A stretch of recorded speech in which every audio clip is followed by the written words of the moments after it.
কথাবার্তা সাবধানে কইেন। একদিকে কথা কইবেন, আরেকদিকে ধরা খাইবেন।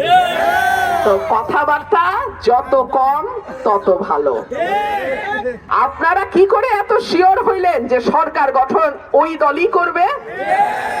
অন্য দলও তো সরকার গঠন করতে পারে। তখন আপনাদের কি অবস্থা হবে ওইটা আগে চিন্তা করেন। সরকারি দলে কোন দল যাবে আগের থেকে জানি কেমনে? এইটা কি হাসিনার পাতানো নির্বাচন যে আগে আগেই জানি সরকারে কোন দল যাবে?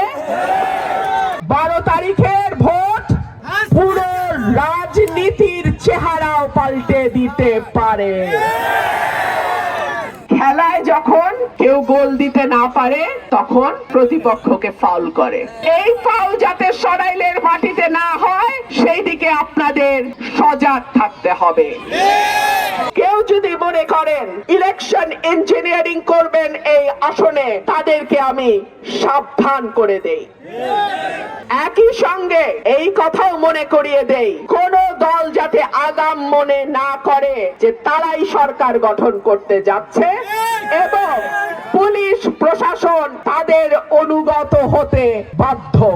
কোন দল যেন এই ভুল না করে। আমি আপনাদেরকে অনুরোধ করব, 11 তারিখ বিকাল থেকে 12 তারিখ রাত পর্যন্ত, ভোট গণনা না হওয়া পর্যন্ত আপনারা দয়া করে কেন্দ্র ছাড়বেন না।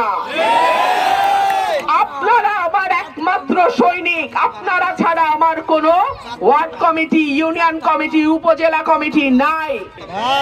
আপনারা যদি আমাদের ভোট পাহারা না দেন, আমার পাহারা দেওয়ার মতন আর কেউ নাই। আপনাদেরকে অনুরোধ করব, ভোট পাহারা দিয়ে কেন্দ্রে কেন্দ্রে ফলাফল ঘোষণা হওয়ার পর সই দিয়ে আমাকে জানায়া তারপরে আপনারা কেন্দ্র ছাড়বেন, তার আগে না।